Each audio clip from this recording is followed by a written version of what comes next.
अस्सलाम वालेकुम व्यूअर्स, विच पाकिस्तान के नए एपिसोड के साथ मैं हूं आपका मेज़बान अब्दुर्रहमान।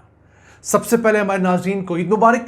और आज डिस्कस करेंगे पंजाब में दरियाफ्त होने वाले लोहे, तांबे और चांदी के वो ज़खायर जिनकी मालियत पाकिस्तानी रुपयों में 17,000 अरब रुपये से ज़ायद है, जबकि अगर डॉलर्स की बात करें तो वो 60 बिलियन डॉलर से ज़ायद मालियत के हैं। जी हाँ, पंजाब के अंदर पहली दफ़ा इतने बड़े ज़खायर दरियाफ्त हुए हैं और ये ज़खायर दरियाफ्त किए हैं पंजाब मिनरल्स कंपनी ने, जिसने चनियोट के करीब 28 मुरब्बा किलोमीटर रकबे के ऊपर 5 साल तक तहकीक की है। इस 5 साल की तहकीक के दौरान 87 वेल्स खोदे गए हैं, जो कि 73,142 मीटर टोटल गहराई में थे, और इनसे जो सैंपल्स लिए गए वो कोई 27,000 के करीब सैंपल्स थे।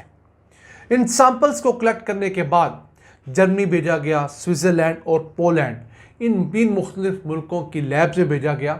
वहाँ से जो रिज़ल्ट्स आए हैं उनके मुताबिक इस एरिया के अंदर 261 million tonne high quality iron ore है, यानी कि बहुत आला क्वालिटी का खाम लोहा है।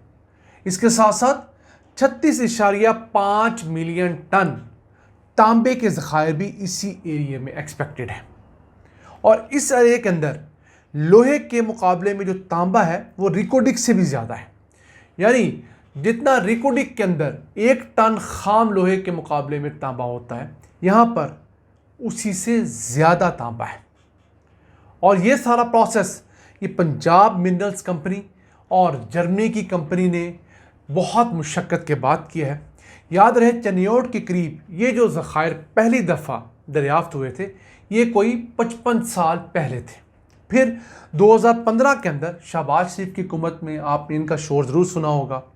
जब शहबाज शरीफ और नवाज शरीफ चनियोट गए थे तो डॉक्टर समर मुबारकमंद ने उन्हें इन ज़खायर के बारे में बताया था। उस वक्त की तस्वीर भी आप स्क्रीन पर देख रहे होंगे। अब जाकर इनकी तस्दीक हुई है। अब इनकी बैंकेबल फिजिबिलिटी स्टडी बनेगी, जिसकी बुनियाद पर यहाँ पर एक ऐसी स्टील मिल और प्रोसेसिंग मिल बनेगी जो यहाँ पर मौजूद खाम लोहे से खालस लोहा निकालेगी, खाम तांबे से खालस तांबा निकालेगी। अब अगर 4 टन खाम लोहे के ज़खायर यहाँ पर हैं तो उनमें से 1 टन के करीब लोहा निकलने की उम्मीद है। इतने यहाँ पर खालिस है। अब ये 2 फेजेज़ में डेवलप की जाएगी। ऑब्वियसली फेज़ 1 के अंदर हुकूमत को कोई 1.5 बिलियन डॉलर्स लगाना पड़ेगा यहाँ पर स्टील मिल लगाने के लिए। कुछ 417 अरब रुपए बनते हैं उसके, लेकिन उससे फ़ायदा ये होगा कि 2,000 से 3,000 जॉब्स फौरी तौर पर क्रिएट हो जाएंगी। और फेज़ 1 के अंदर कुछ 30 मिलियन टन लोहा जो है खाम लोहा वो प्रोसेस किया जाएगा, और फिर 1.5 मिलियन टन खालस तांबा भी यहाँ पर प्रोसेस किया जा सकेगा। और इनकी मालियत बनती है 14 अरब डॉलर से ज़ायद। फिर फ्यूचर में इसे मज़ीद एक्सपेंड किया जाना है। फेज़ 1, फेज़ 2, रिकोडिक का भी ये मामला है। रिकोडिक का फेज़ 1 जो है 2028 में ऑपरेशनल हो जाएगा। फिर उसके 5-7 साल बाद वहीं से आने वाली आमदन को यूटिलाइज़ करके उसको माइन को एक्सपेंड किया जाएगा, तो उसकी जो कैपेसिटी है, प्रोडक्शन है, वो तकरीबन डबल हो जाएगी। अब चनियोट में लोहे और तांबे की ये ज़खायर इस लिहाज से भी ख़ास अहमियत के हामिल हैं कि इन्हें पहली मरतबा किसी पाकिस्तानी कंपनी ने मज़ीद एक्सप्लोर किया है। इस पर रिसर्च पंजाब मिनरल कंपनी ने हुकूमत पंजाब के बजट 6 अरब 95 करोड़ रुपए की लागत से किया है। और उसके बाद इनके पास जो सर्टिफिकेशन, उनका दावा जो है जर्मनी, स्विट्ज़रलैंड और पोलैंड के मुल्कों की मुख्तलिफ कंपनीज़ की हैं, उनके मुताबिक ये जो माइन जब हम डेवलप करेंगे तो ये 45 साल तक हमें लोहा, तांबा, सिल्वर देती रहेगी। और इस 28 मुरब्बा किलोमीटर की माइन में से मजमूई तौर पर 60 बिलियन डॉलर, 60 बिलियन डॉलर्स का हमें आज के रेट के ऊपर सोना और तांबा मिलेगा। और आज अगर हम डॉलर का रेट 282 रुपये से थोड़ा सौ पर अज्यूम करके चलें तो ये कितने बनते हैं? 17,000 अरब रुपये। आप खुद सोचिए, ये इस साल पूरे पाकिस्तान का होने वाला एक्सपेक्टेड फेडरल बजट है। 17 से 18 हज़ार अरब रुपए का हमारा इस अगले मालियाती साल के लिए जो बजट बनाया जा रहा है 2025-26 का, वो इतना होगा। तो ये एक माइन हमें उतना रेवेन्यू दे सकती है। अब ज़रूरी नहीं कि इस पे फौरी काम शुरू हो जाए। आपको पता ही है पाकिस्तान में जो अच्छे प्रोडक्ट्स होते हैं वो कितना टाइम लेते हैं।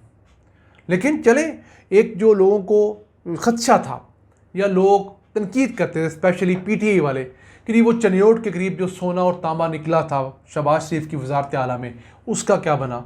उसे भुला तो नहीं दिया गया। अच्छा हुआ है कि उस पर जो डेवलपमेंट आई है सामने, उसको रिपोर्ट किया गया है, अखबारात की वो जीनत बनी है। उम्मीद करते हैं कि पंजाब मिनरल कंपनी इस प्रोजेक्ट को आगे लेके चलेगी। अब पाकिस्तान के अंदर सैंडक के मुकाम पर एक कॉपर का प्रोजेक्ट चल रहा है, रिकोडिक का अब चल रहा है, वहाँ पर कुछ हायरिंग भी हुई है, लेकिन वहाँ पर एक्सकवेशन शुरू नहीं हुई। हाँ, नॉर्थ वजीरिस्तान में भी इसी तरह मेटल्स निकलना शुरू हुए हैं।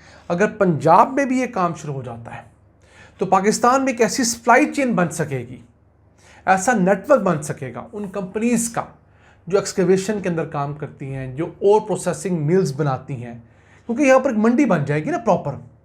उस मंडी के अंदर आपको ख़रीदारी के लिए भी चीज़ें मिलेंगी, आपको ह्यूमन रिसोर्स भी वैसा मिलेगा जैसा आपको चाहिए होगा। यानी वैसे जियोलॉजिस्ट, वैसे टेक्नीशियंस, वैसे इंजीनियर्स, वैसे मजदूर जो आपको चाहिए इन मिलों के अंदर काम करने के लिए, इन माइंस के अंदर काम करने के लिए, वो दस्तयाब होंगे, जो जहाँ मर्जी से आकर पंजाब में काम कर सकेंगे, बलूचिस्तान जा सकेंगे, नॉर्थ वजीरिस्तान जा सकेंगे। और फिर पाकिस्तान इस पोजीशन में आएगा कि यहाँ पर इन चीज़ों की प्रोसेसिंग कर सके। याद रहे, हम हर दफ़ा कहते हैं कि उस वक्त तक पाकिस्तान तरक्की नहीं करेगा सही मानों में जब तक हम अपने इन मिनरल्स को पाकिस्तान में प्रोसेस करके एक्सपोर्ट नहीं करेंगे। आप अफ्रीका की मिसाल ले लीजिए, वहाँ पर हमसे ज़्यादा मेटल्स के ज़खायर हैं, लेकिन वो मुल्क इंतहाई गुर्बत में है। क्यों? चंद कंपनीज़ की मोनोपोली है जो अपनी मर्ज़ी के स्टूज किस्म के हुक्मरान नाफिज करती हैं और बहुत थोड़े टैक्सेस देकर वहाँ से मिनरल्स निकाल के ले जाती हैं। मिनरल्स अफ्रीका के हैं, प्रोसेस जाके कहीं और हो रहे होते हैं, अमेरिका में हो रहे होते हैं, साउथ अमेरिका में हो रहे होते हैं, यूरोप में हो रहे होते हैं। बेनिफिट्स वहाँ होते हैं, जॉब्स ज़्यादा वहाँ क्रिएट होती हैं। यहाँ पर पीछे थोड़े बहुत पैसे और आलूदगी बचती है, जो कि सरासर मौत का सामान है। अफ्रीका के अंदर भी इसी तरह की आवाज़ें उठ रही हैं, वहाँ भी हुकूमत एक्शन ले रही हैं। ज़रूरत इस अमर की है कि हमारी हुकूमतें भी उठें, अपने ज़खायर से ख़ुद इस्तिफ़ादा करें और इस मौके को पाकिस्तान की तकदीर बदलने के अंदर एक आम संग मील करार दें। ये था आज का एपिसोड। हमें उम्मीद है आपको पसंद आया होगा। अपनी सजेशंस, अपनी आराज़ से हमें आगाह रखा करें। ईद के पुरमसरत मौके पर अपने मेज़बान अब्दुर्रहमान को इजाज़त दीजिए। अल्लाह निगहबान।